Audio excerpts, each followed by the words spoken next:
It is Tuesday, and it is the Tile Happy Hour. Welcome. We made it past the holiday. July 4th has come and gone, but we're still celebrating because why? We love the tile and stone industry. If you have stumbled across the Tile Happy Hour, you have come to the right place to talk about anything and everything in the tile stone industry. We may even jump into some other subjects because we're here to have fun. And this show is your show. So if you're out there watching, tune in, send us a comment. I can see it live here on this screen right here and this screen right here. But most of all, there's something we've been missing over the last couple of weeks, and that is Mr. John Tedesco. John, where in the world have you been? I'm so glad to see you back. Welcome back to the Tile Happy Hour. Oh, I can't hear you, John. See, that's what you get when you're out of practice. I forgot to unmute your mic. Wow. I thought it was my tech problem. No. Wasn't your well, I guess you could have unmuted it yourself, but that's okay. We got you, John. Thanks for jumping back into the show. It is good to see you alive and well. We want the story because last week was a holiday, but week before that, Rick and I were talking, and we seem to have gotten word that you possibly would have been incarcerated, but I'm not sure. There was no confirmation. Nobody knows. If you hear a beeping noise, it's not my ankle bracelet.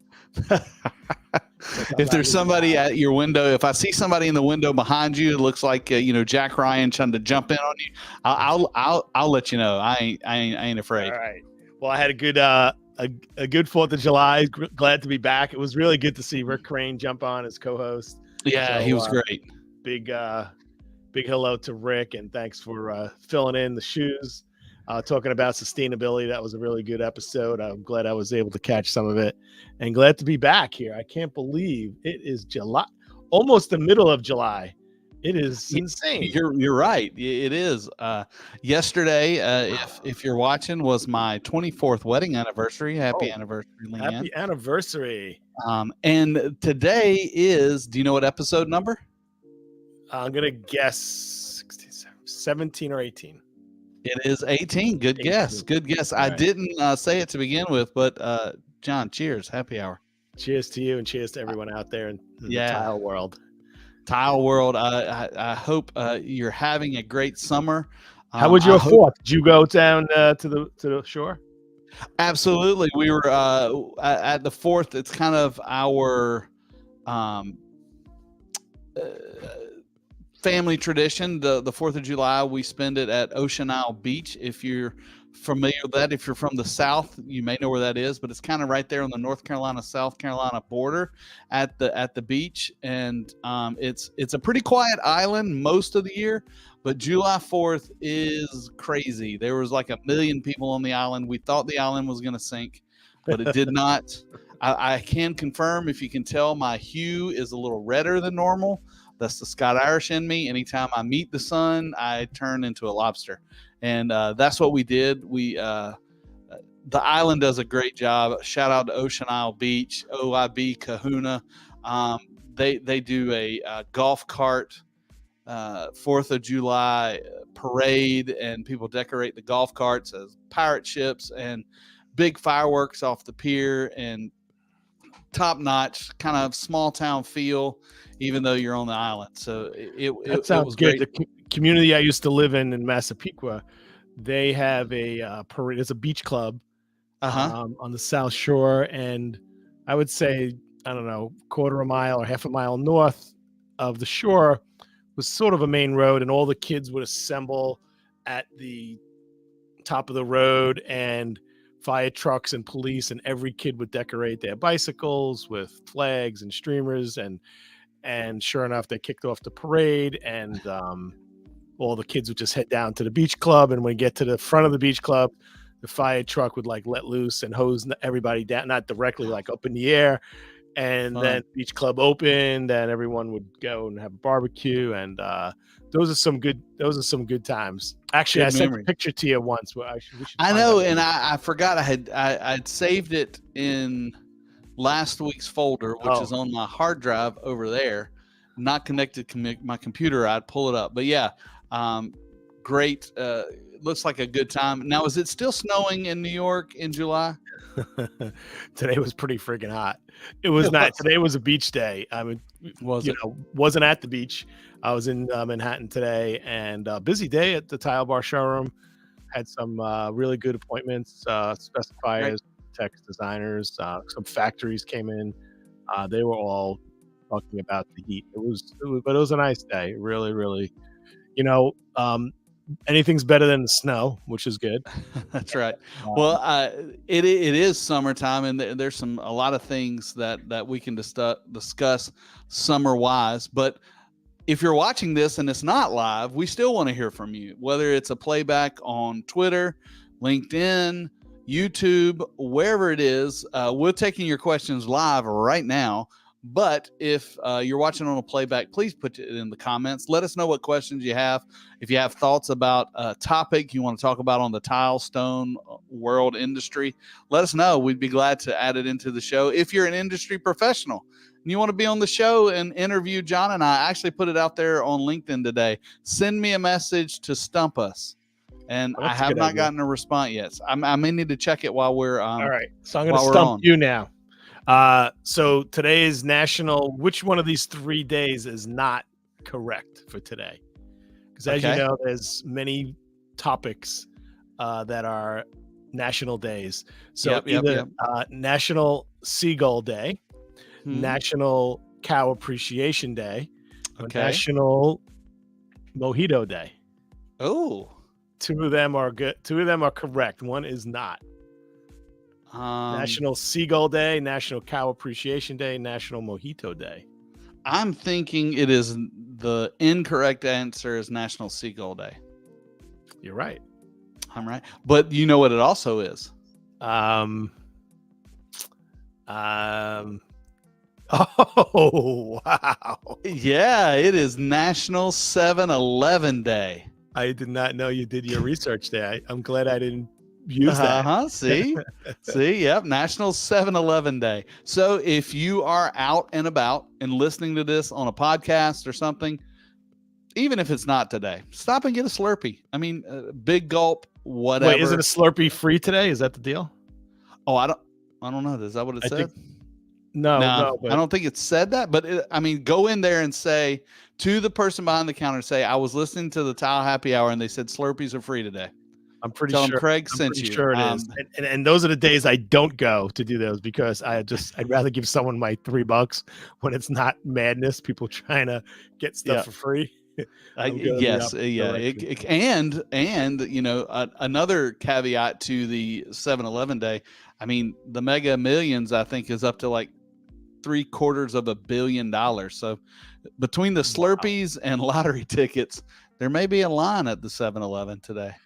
You know what? That would be amazing. I tell you, we do our podcast every day. If we had $750 million, yeah, my wife would.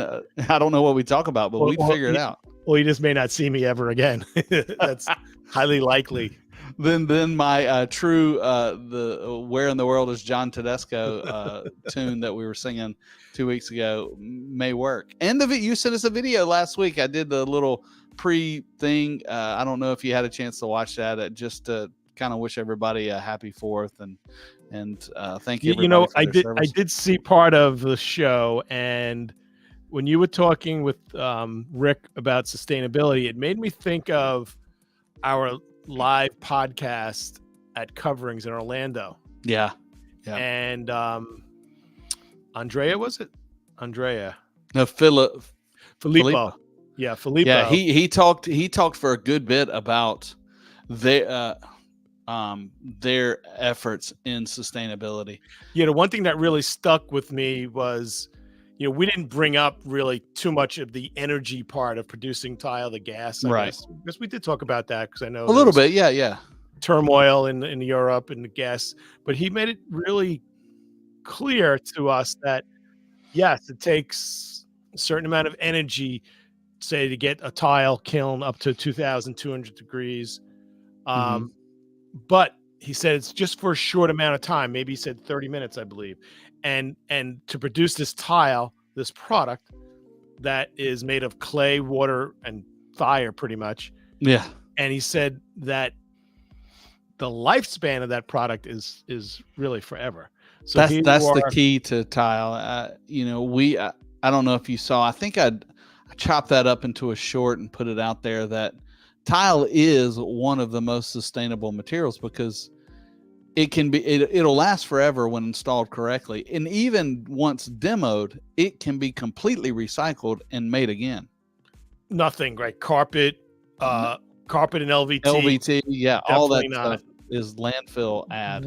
Wood is kind of, I guess you can argue some points pro and con for the wood.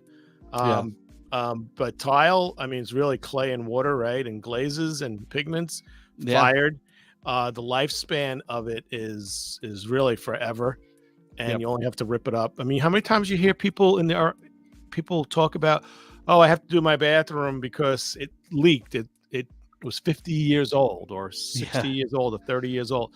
What in your home lasts that long that you literally don't have to do anything to it?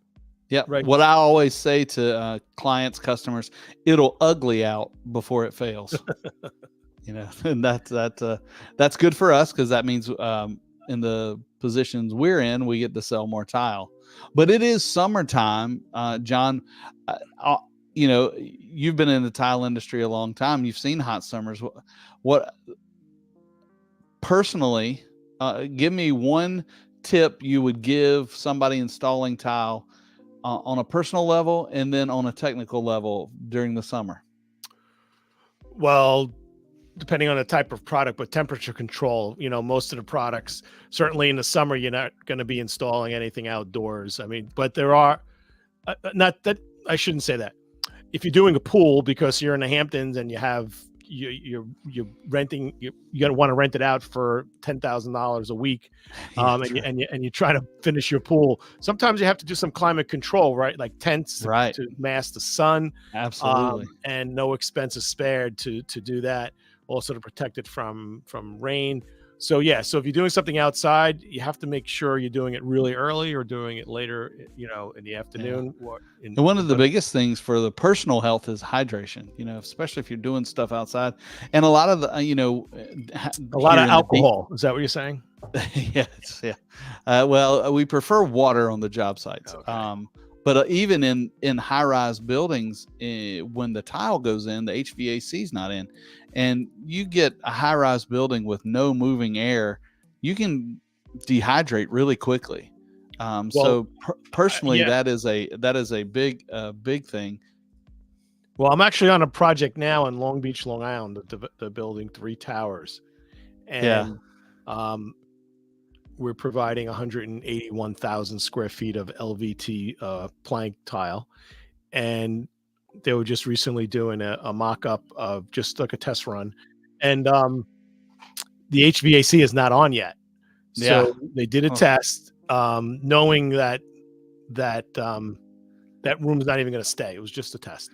Just to see how it looks, because once they kick in that first place, the material is not acclimated, so you need to acclimate. So it was really cool. Each room has, this set amount of LVT stacked up, the glue, the adhesive is in every room, multiple stories. The tile guy's got it all together, really professional tile guy. And I'm like, what's up with the AC? You can't start this job because what happened? And he said, no, I know. This is just, we're waiting. But talk about voiding a warranty quick. You let the setting material of the LVT figure that out. You've got 180,000 square feet of stuff on the floor that nobody's going to warranty. Well, Roberto, good morning in Australia. Good to see you again. Glad you're here. I hope those porcelain countertops are going in well. One of the other things I was thinking about in the summertime, and Roberto, you tell us how your summers are down there, but in the down under, that's right? Down under. I don't think it's in the down under. In the down under, it's just down under. Tell me you're not from Australia without saying you're not from Australia. That's right. But your setting materials and your drying times, those are the technical things that we always worried about when installing in the heat of the summer, because temperature matters. all of our materials that are put together, thin sets, grouts, and all that stuff are tested for a nominal, 72 degrees. But when it's 100 degrees and the air is hot and it's blowing, your stuff can skim over quick and you can get you in trouble. So just some tips for summer tell us, installation. what does skimming over mean? Skimming over, what that means is how a mortar bonds to a tile is called mortar transfer. And if you have mortar on a wall or a substrate and it skims over, that top part of the mortar has got a skin on it. And so when you push your tile in, there's no mortar transfer. There's nothing that is holding the tile on. And I've seen a lot of failures where this has happened. Quick story, but this happened. A movie theater had the entire facade done in tile. This was a big tile job. This was out west, and this was one of my colleagues that I know from out west, and he told this story. And when they were applying the mortar to the building, the farmer was tilling the field next to it, and the wind blew the dust into the mortar before they could get the tile on it. So it was compromised. It was compromised. And after the first little shake of the building or cutting on the air, most of the facade fell off. None of it was bonded because it was coated. It was skimmed over with dust and this thing. And so you got to be really careful about the elements, who's working in your area. If you're working outside, many times we have tarped off an area or tinted an area because of the heat. So, well, when you say the transfer, so the adhesive, how does that technically happen? Does the moisture escape the glue, and then when it escapes, it sticks to the product? Well, it's different.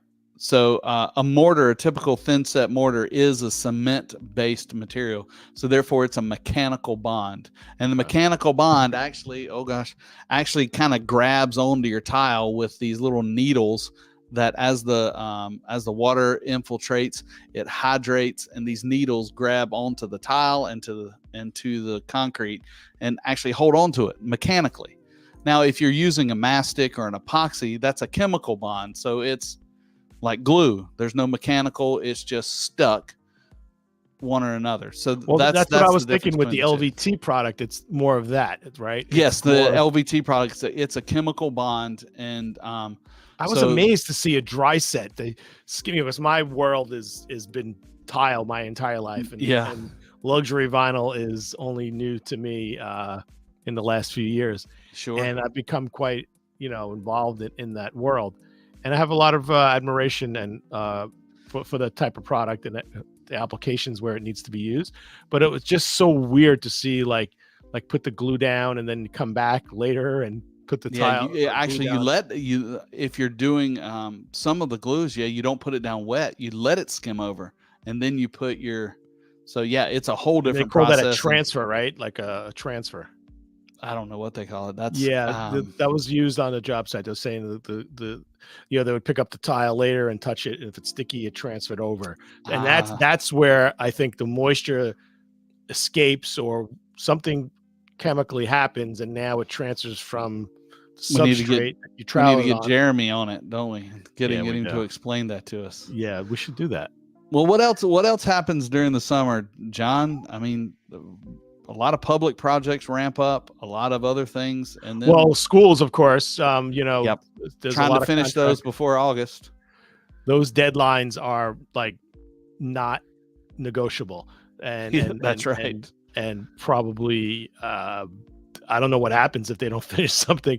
I'm sure there's significant job fines if you don't finish something today. Absolutely, liquidated damages become a big deal, and I've seen stuff happen where contractors have had to pay for trailers to be put on site, and that's embarrassing for everybody. You don't want that to happen. Yeah, no, absolutely. So there's a lot of projects in school buildings, repairs and tiles, things like that. If you're doing something outside in pools, you got to be really careful about the environment. And then indoors, crank up the AC, right? if you if you if you're doing a job and you're fortunate enough to be so on a tile, what about a porcelain tile? What's the range of temperatures, for a thin set that's acceptable? And then getting into the winter. Winter that's an easier number. It is 55 and below. You shouldn't. You should not. You should not. And that's for your substrate and therefore your tile also. So on either side. So you're not talking about the temperature outside. You're talking about the temperature of the concrete. Of the actual, yes, of the concrete. The air temperature doesn't matter as much, but it's the temperature of the concrete or the wood or whatever. When it gets into the heat, then 72 is kind of where they max it out. I think it kind of tops out in the 90s, and its stuff starts not working as advertised. Right. Not saying it won't work, but it won't work as well. You may get a fail. You may get a fail. Yeah, absolutely. I was wondering if Craig Cahoon had a fail this week. I do have a fail this week. I actually found this one, or it found me, as they always do, on I think it was YouTube, and it just goes back to technique. It's hard. Even if you know what you're doing, if you don't do it correctly, it's going to fail. If you don't know what you're doing, shame on you. You should learn. And there's plenty of places to teach. This is it. This is a place. Our company, TileBar, does. I think we do a good job of putting out stuff. And there's plenty of places around go to a Home Depot, How to Tile 101. But this is one of those places, one of those things where it didn't happen. Take a look at this. There's no coverage on the back of this tile. If you're not using the right technique and the right trowel, the only thing that's holding your tile down is grace and gravity. Do it right, friend. Oh my God. You could actually just scrape the grout off the edges, put that tile back in the box and return it. They'll never know you even tried to glue it. There's no coverage on the back of this tile. If you're not using the right technique and the right trowel, this the gives only you. thing that's holding your tile down is if you look at that, that's what the skimmed over thin set looks like. You see it. There's no mortar transfer, so that kind of goes into what we were talking about. That they had installed that mortar and it had either dried out or they just kind of laid the tile in there and didn't push it down. But there was no mortar transfer, and when there's no mortar transfer, I mean, like I said, grace and gravity is the only thing that's holding that thing down. And sometimes grout for a little bit. Yeah. Grout sometimes is your biggest friend. Hey, TCNA and manufacturer specs. You're right, Tom. Following those. Speaking of that, so that was a 12 by 24 porcelain. Yep.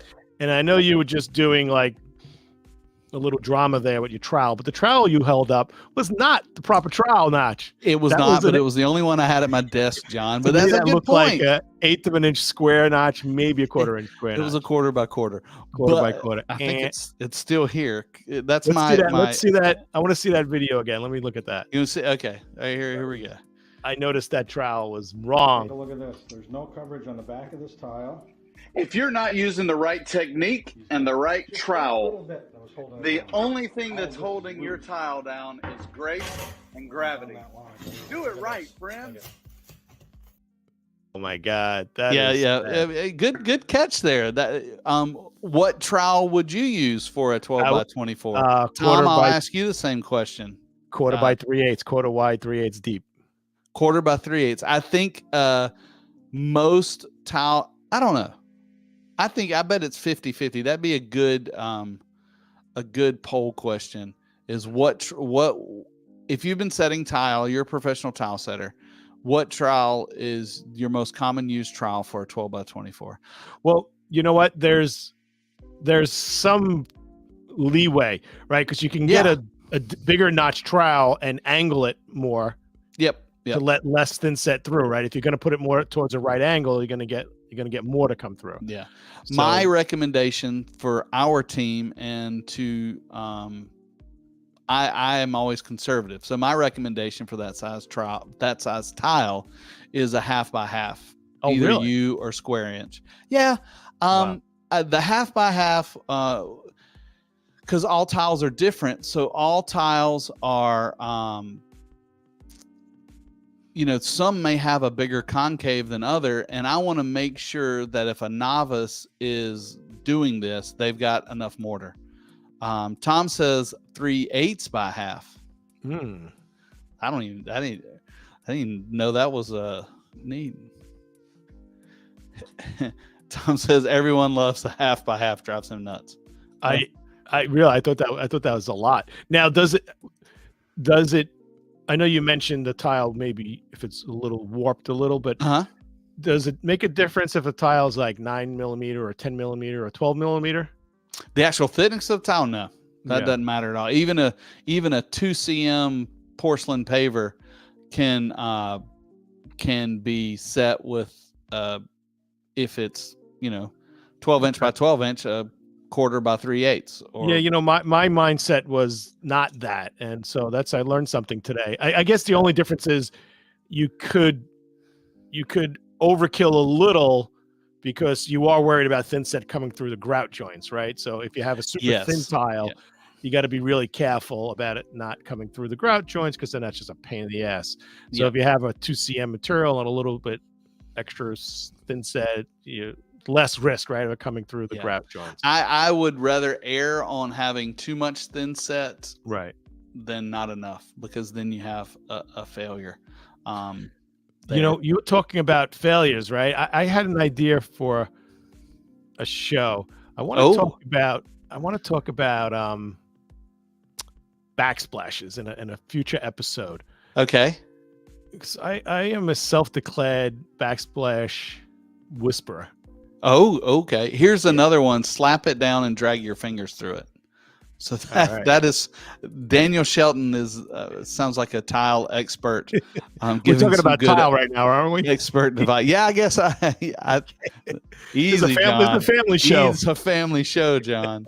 And yes, Tom, Barwalt. Actually, you can buy your Barwalt tools, TileBar.com. Just shop there, and we carry some of the most popular Barwalt tools. I didn't know that our products were Barwalt.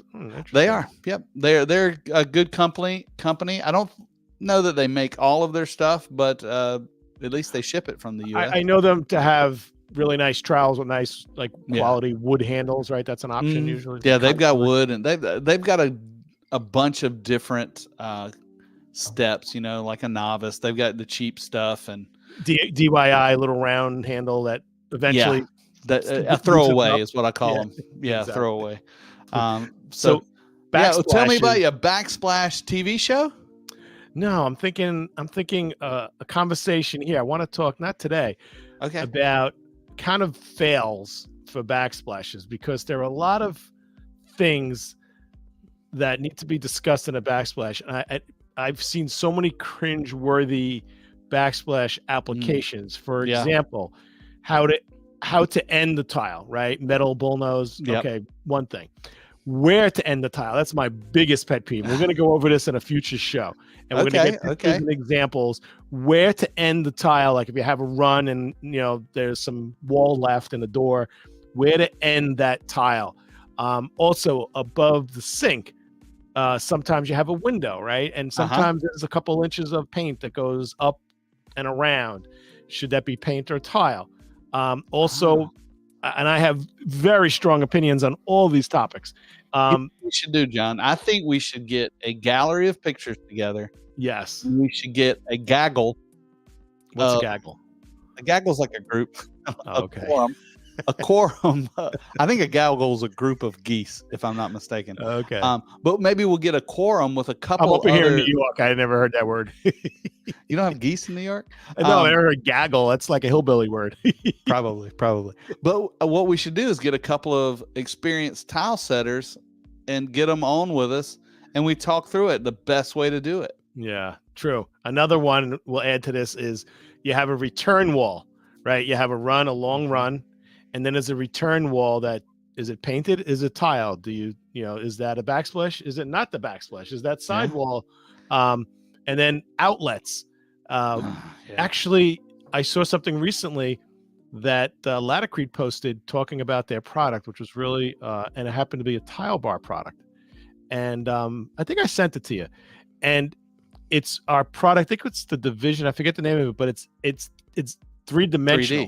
3D. I'm actually working on a video for how to do that right now. Yeah. And what was interesting is the Latacrete post was talking about the setting material. It happened to have a TileBar product. It wasn't a completed job photo. It was like in progress. But the outlet covers weren't on yet. And I was just staring at those tiles and I was staring at that outlet. I was saying, how are they gonna, like, I want to see the finished picture because I'm not convinced that it's that's exactly, you know, obviously I get a lot of my video ideas from our client customers. And that's what I've gotten a lot of. So I actually just ordered probably 5 or 6 different 3D tiles, and I'm building a backsplash with an outlet, an in corner, and an out corner. And I'm going to show different ways of finishing those. Cool. Yeah. Now it's going to take me a minute to do it, but because there are so many different 3D tiles coming out now and they look great, but yes, if you don't have a flat wall and you've got penetrations, and in corners aren't as bad as out corners, but if you don't know what you're doing, you can make it look like a hot mess. Yeah. And also that you brought up something else, outlets, you know, where do the outlets go? Obviously there's a standard spot, right? But you could also put it under counter, under the cabinets, and there's pros and cons to that. And I know some people that have some strong opinions on, you know, outlets under the cabinets and the tile. I saw something recently. Hopefully I could find the picture where they painted the outlet cover to look like the tile. But the cover wasn't even curved. It was like flush with the tile. I don't even know how they did it. Hopefully I could find it. Dan says he likes using my tools because they're less expensive. So folks, welcome to the Tile Happy Hours, John and Craig. We'd like to know where you guys are visiting from. So if you're watching our show, if you're watching on YouTube, there's a subscribe button. If you do subscribe, there's a little bell that gives you a notification when we go live. We are typically on Tuesdays at 8 o'clock, but you know, you never know. Who knows what you'll find. Exactly. So definitely give us a like, follow us. If you're watching on any platform live, send us a little message. Tell us where you're watching from. If you're watching this after the show has already broadcast, I guess it's called the encore of the show, put a comment and we'll definitely reply back. Dan says he's in my basement. Which is not true because I'm in North Carolina. We don't have basements in North Carolina. Well, John, you were in the office last week, so you were back. You were doing something there. You said nobody was there, so you were sneaking around with your camera. This is true. So so when I do my product happy hour, typically have someone help me video it, but I was on my own. It was a summer afternoon, late afternoon, Friday at TileBar headquarters, and it was really hot out.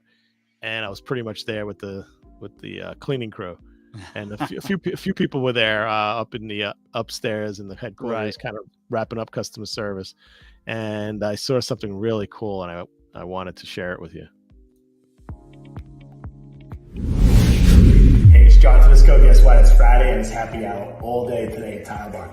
I'm in Studio A. Everyone's gone. It's Friday afternoon, and I had this beautiful mock-ups going on of this mosaic. It's a hexagon, but it's white and gray. Okay, predictable, right? But with a beige tile, sounds a little strange, right? But you gotta come check this out. Really nice. There you go. What do you think?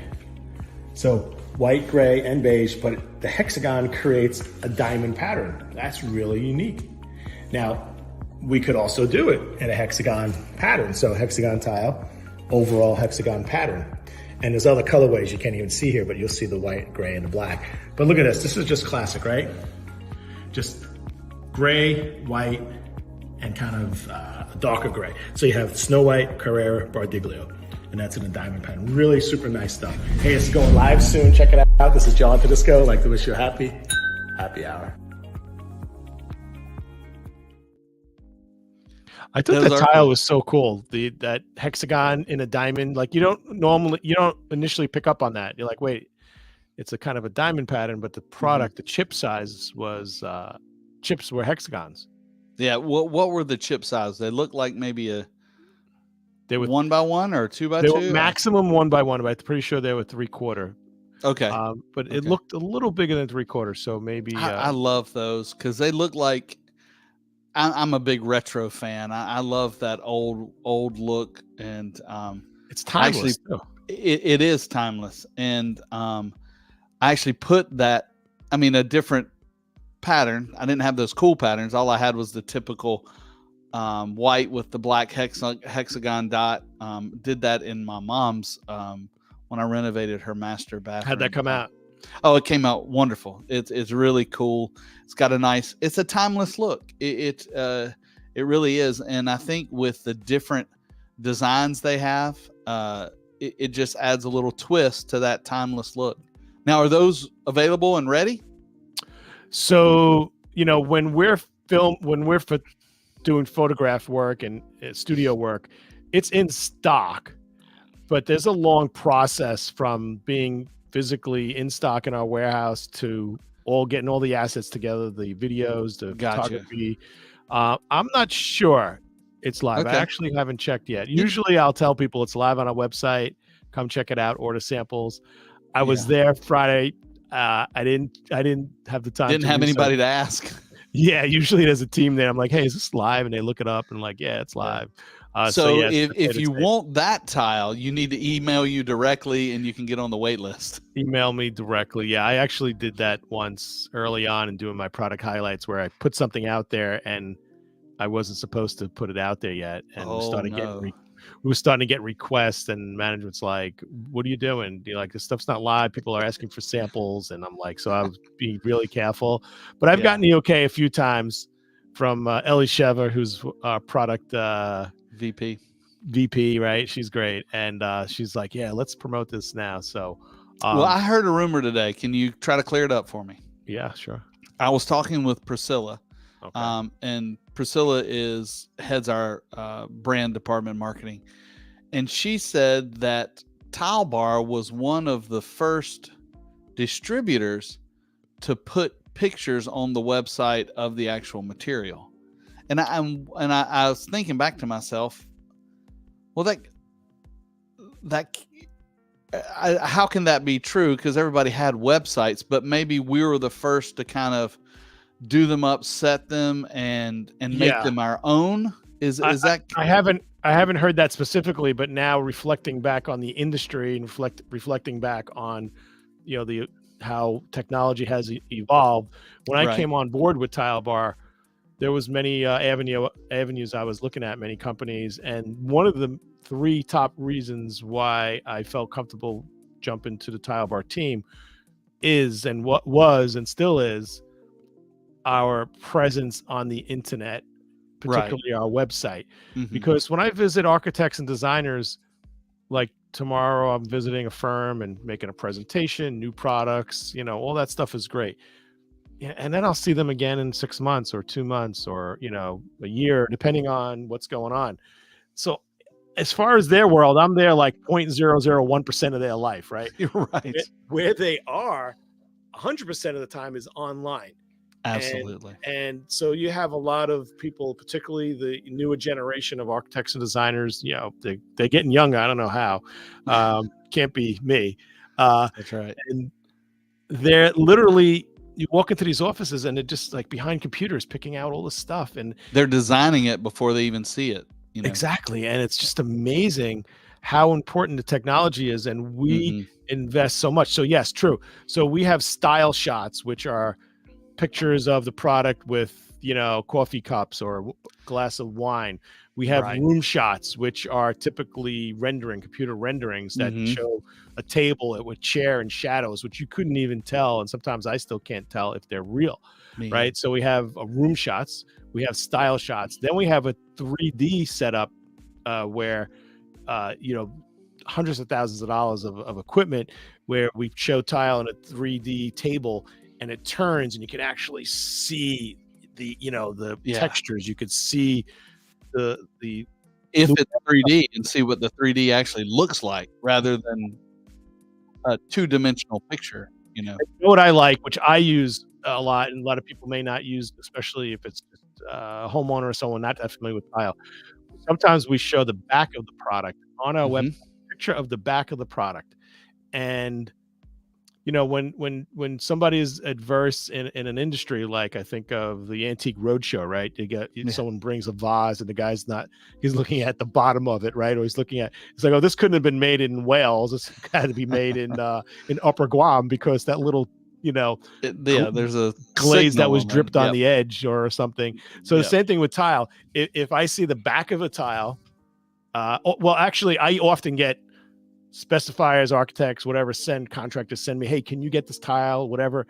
And I need to see the color, but I always need to see the back of the tile because I could probably tell what country it's made in without looking, because strangely enough, it doesn't even, most of the time it's not even stamped where it's made, like into the tile. I don't understand the laws on that. It does. It depends. And I think the innovation side of our company is pretty amazing. And you brought something to me today that is a like summer coming out. Is this a debutante party? What is this is the coming out party of the summer. So every season we come up with a catalog.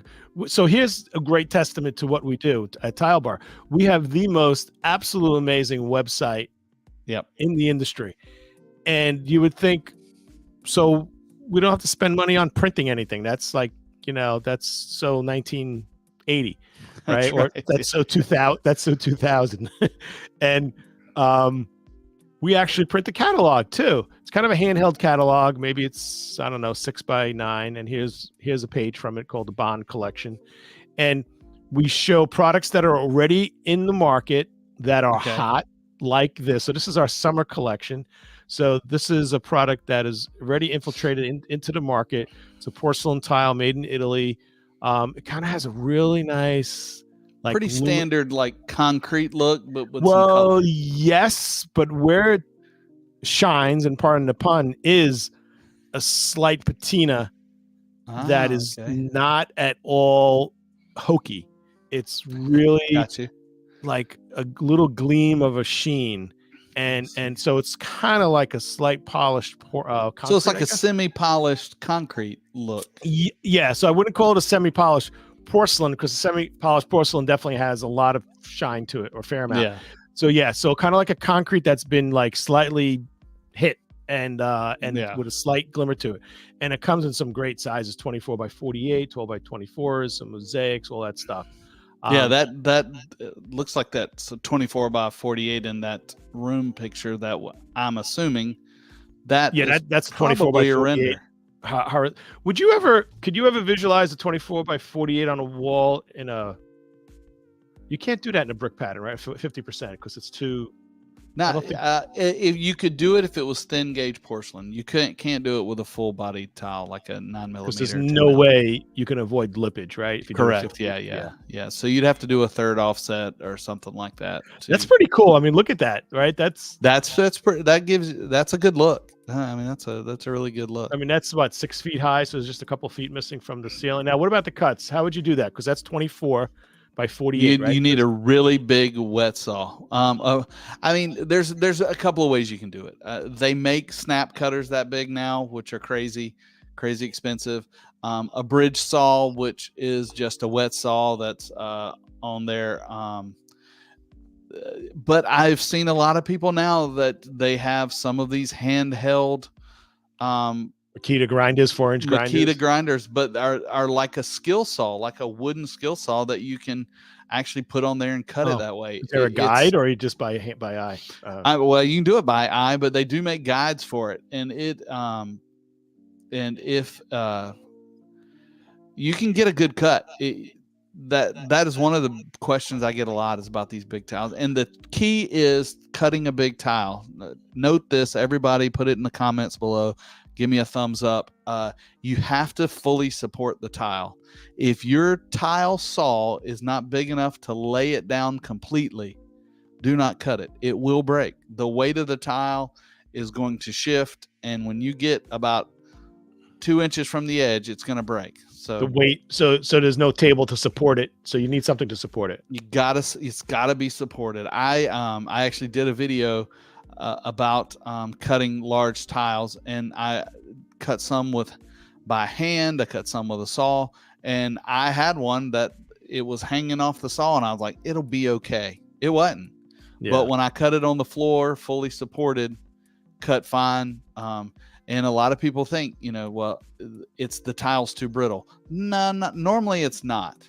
Right. Normally it's not. I'd like to get your opinion on the layout here. So this is kind of like probably a rendering of some sort. And I'd like to pull the curtain back a little. So those tiles are 24 inches by 40 inches. So they're 2 feet tall, correct? Mm-hmm. And there's 3 tiles shown. Yep. So you got six total feet shown. So 2 feet left, which we conveniently left out of the picture because this really looks cool that there's 3 tiles. So there's another 2, 2, 4, 6. Oh, so another full tile. Oh, 8. So 4 full pieces up. Yeah. I was going to ask you about the cut. I didn't realize I was using some fuzzy math.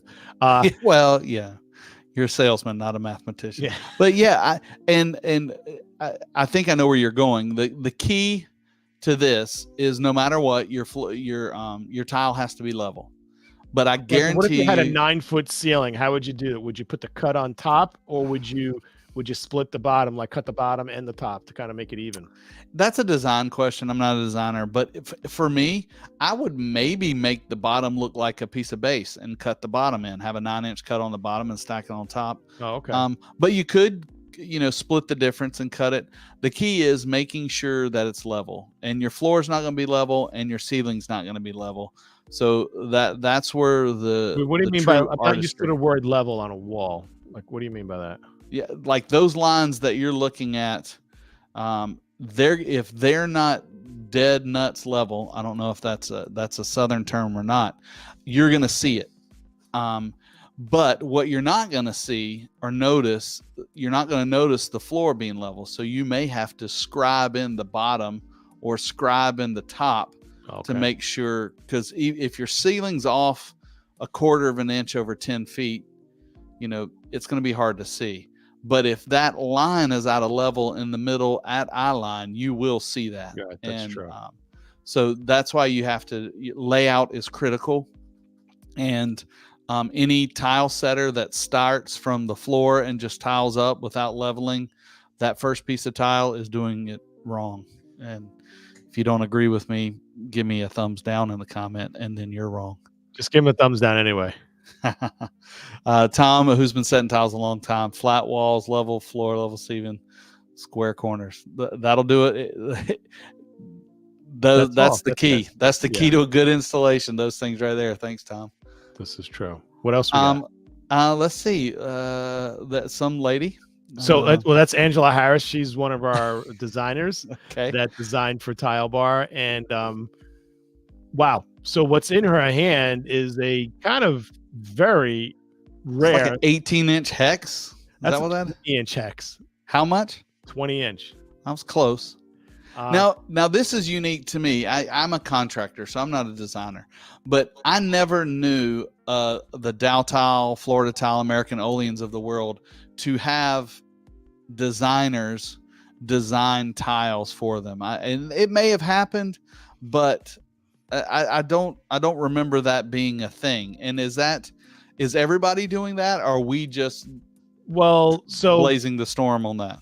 Back in the 80s or early 90s, Dow Tile did have a tile that was mimicking a wallpaper that was oh my god, I forget the name of the designer, but in Italy it's very common. You can absolutely, when I was importing my own product, I had a tile that was a Valentino tile, so in Italy and perhaps Spain, this is a Spanish tile, but in Italy it is common for a factory to employ a well-known designer, say a clothing designer or furniture designer, and design a tile line. In this case, Angela Harris from the U.S., but this is a Spanish tile. What's nice about this tile, we talked about that last one, Bond, was a concrete look, but kind of A little modern, a little bit Yeah. of patina.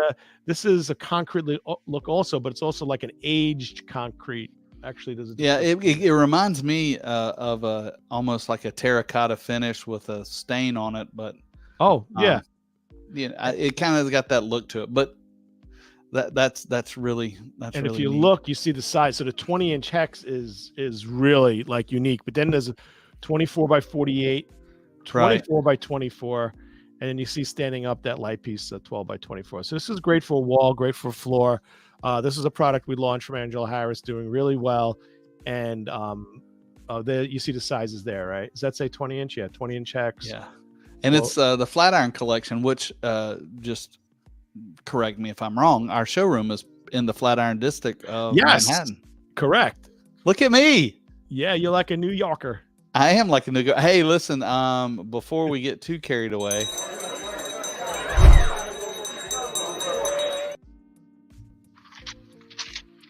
You're trying to stump me. Yeah. I had 3 weeks to come up with something good here. Yeah. So if you're listening and you want to jump in on this question, I'll read it slow for the tile setters out there. Are you saying for you slow people out there? I didn't mean that. For those people out there. So you just alienated our audience.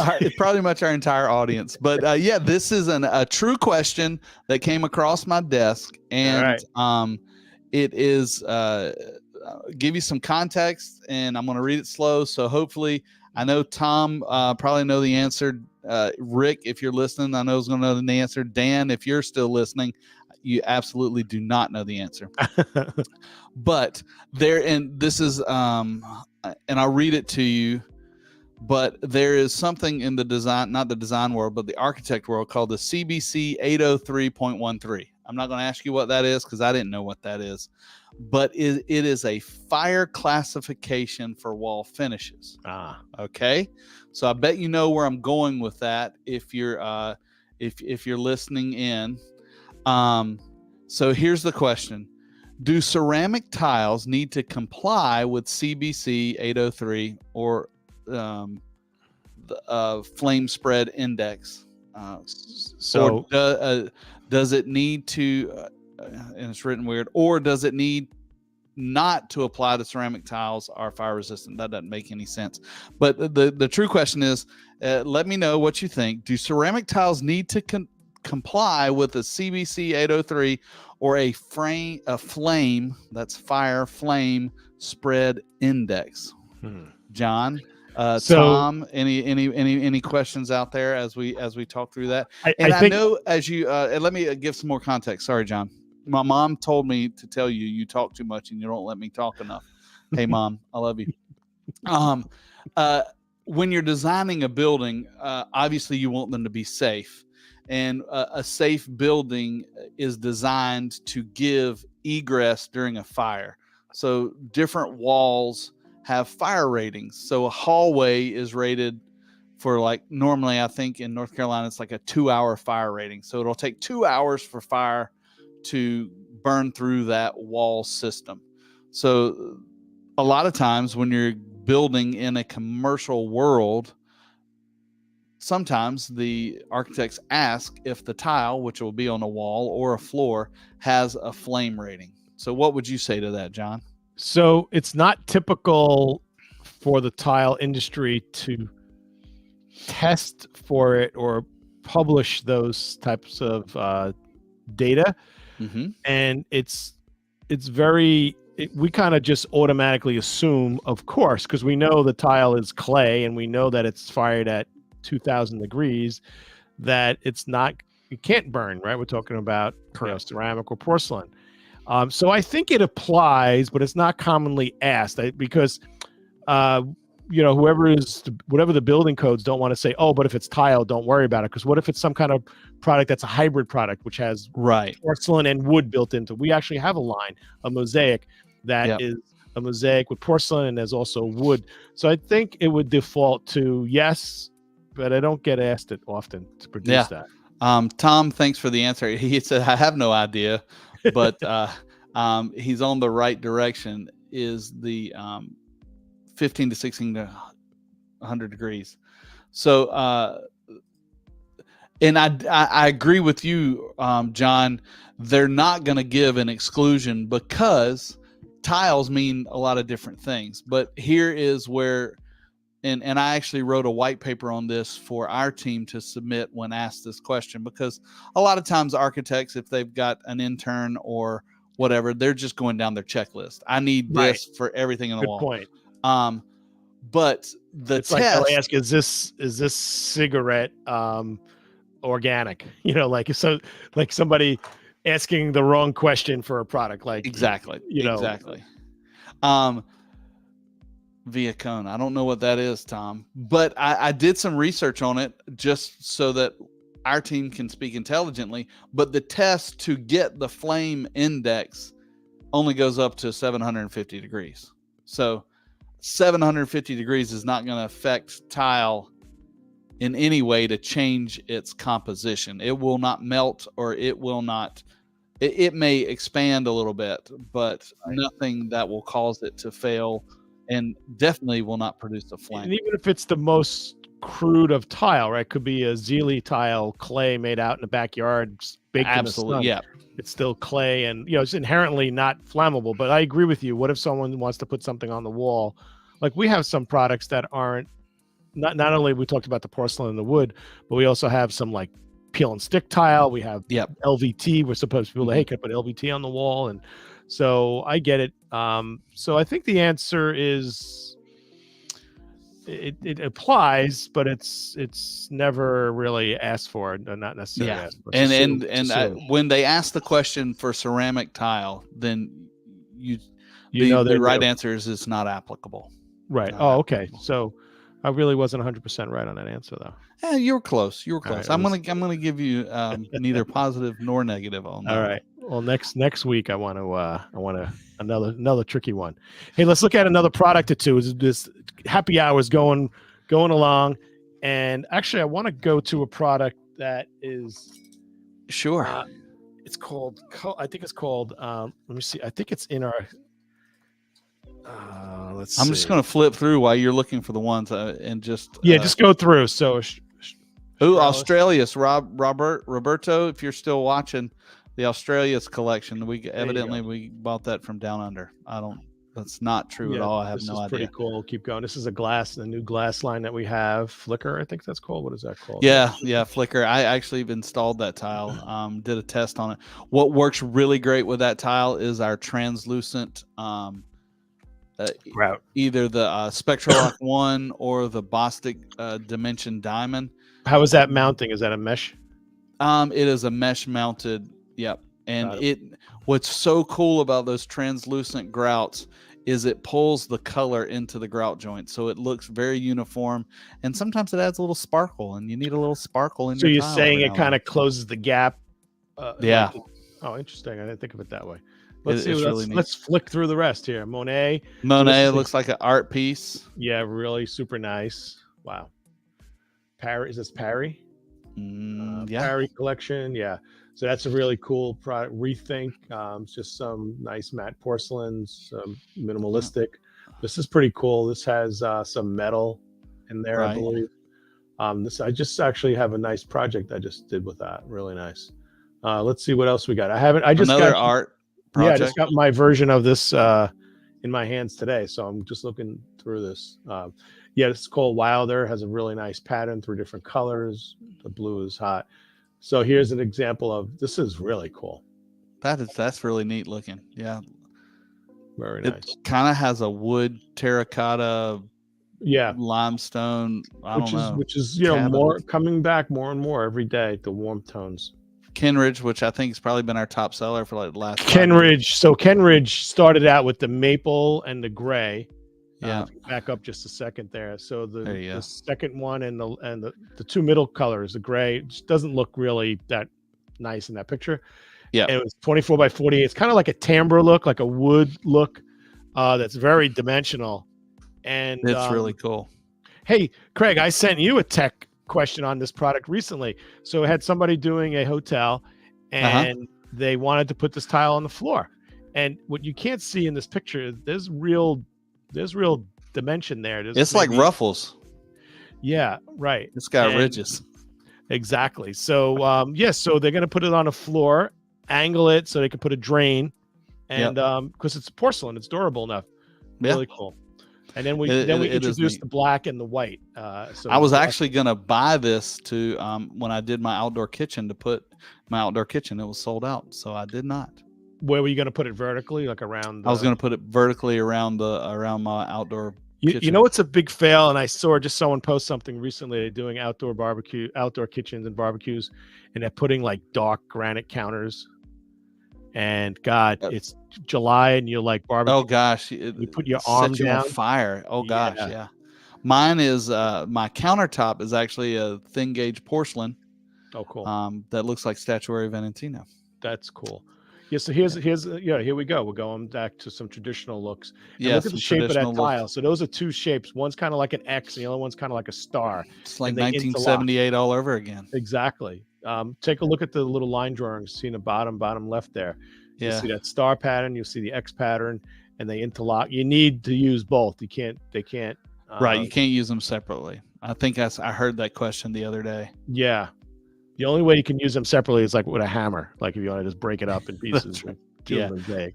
I tried to do that one time with a floor, and my wife got really angry with me. She said, "You're just lazy. You don't want to install it." And she was right, but this is new. This is a 4x18, maybe 4 or 5 inches wide. I'm not sure. And wow, dimensional. That's got a lot of cool dimensions to it. Tom's from the 4x4 era. Yeah. Let's define that era a little more. Are you a 4 1/4 guy or 4 3/8 guy? You know, we need. Well, to it depends on if you're Florida tile or you're American Olean. Yeah, exactly.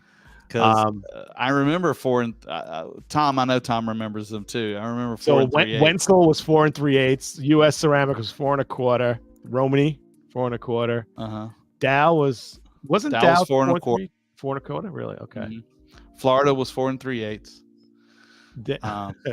But yeah, these are really cool. The dimension is cool, which is exactly why I'm doing that that installation video on how to cut these, how to install them correctly. Yes, yeah, but look at when you put these tiles together. It's amazing. It's cool. I mean, it's really neat. It's almost like, remember when they used to do extensive plaster work and right, like Venetian plaster. Yeah, that's kind of what it reminds me of. Great colors. We're running out of time. Yes, let's flip through the rest of these here. We got drama, aptly named, right? Look at that, how dramatic. Yeah, that does look like drama.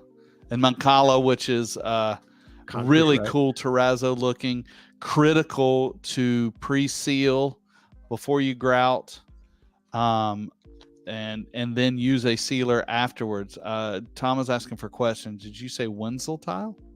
Oh, I never heard of Wenzel. Wencel. Wenzel. Yeah. Okay. I've never heard of it. Really?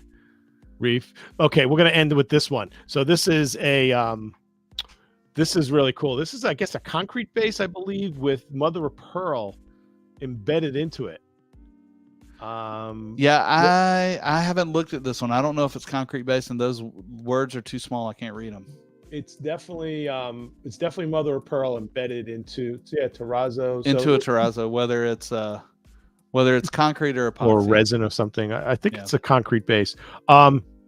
Really, really cool. Really cool. It has a lot of glimmer to it. Wall only, because that mother of pearl is a little delicate because it's just thin. Yeah. Wow. So, folks, this is just some of the TileBar summer collection. We have products coming out every week, literally multiple lines. Yeah, every week. You can't keep up with it. There's really no way. Greetings from Panama. Yes, Buenos noches, I believe it is the time. You like that, huh? Don't see, they teach us stuff down here in the South. Yeah. Even though he has in New York, I don't know what that WD, but greetings from Panama. Yeah, it's hard to keep up. I mean, when I started here, I think we had 2,000 SKUs. Now I think we're up to like 3,600 SKUs. And, you know what? I'm in the sales world, and just like the fishermen, I'm telling people we have 6,000 SKUs. I don't know what's right anymore. It grows every day. I don't know. Exactly. I know anytime I bring a product on, they're like, well, you got to wait till we get our products out. I'm like, well, if I have to wait on you, I'll never get anything out. Well, I do believe it's more than less, because our new warehouse that's being put together now is, I believe it's 500,000 square feet. I believe the correct. ceiling height under the beams is 38 feet high, and it's going to be narrow aisle. Just think how many freaking pallets we're going to get in there. That's a lot. I was in New Jersey not too long ago, and I wanted to say they're unloading 300 containers a week. That's crazy. That's just nuts. And that's just my sale, so it's amazing. That's right. I do need to borrow money from you. Is really where this conversation needs to go. Yes, Tom, my head exploded also. And hey, if you're out there watching and you want a copy of this new book, I don't know that they're all online yet. They may not be. They may be. So if you go to our website, Craig, you can definitely download this catalog. If you want a physical one, just reach out to your TileBar rep. If you don't have a TileBar rep, just put a message in anywhere where you're watching this in the comments, and we'll get you a local rep to reach out, or reach out to me directly. If John gets your message and you want a catalog, John will send you a catalog personally, and he'll even sign it. I'm gonna have to talk to my agent about that, but okay, all right, I'll do it. But John, since you committed us, Craig. You committed. Yeah, that's okay. I've got some. Hey, you can always throw in the. Yes, the swag. Now, over the weekend I used those John and Craig coasters, and I have to say they suck, because they bend up, don't they? Yeah, you get a little moisture on them, yes, and they're like warping like crazy. Yeah, I use mine every day because I actually have them on my desk. All right, cool. And one of them I had to throw away. All right, so yeah, I'll sign it, and I'll even send the coaster if you want. So everybody, this is John Disco. This is the Tile Happy Hour with my co-host Craig Cahoon, who is a tile guru, tile installation technical director of TileBar, mad scientist, and we're going to see a lot of cool things happening, and he's a little bit country as well. I'm here in New York. I'm glad to be co-host of this Tile Happy Hour, and I just like to wish everybody peace, health, and happiness. And John, as we say goodbye, we got good things coming up. You don't want to miss an episode. If you do miss one, they're always on our channels, the Tile Channel and Tile the World. John, thanks for that. I am a little bit country. You're a little bit rock and roll. Down south, don't forget, always keep learning. Let's grow together and tile.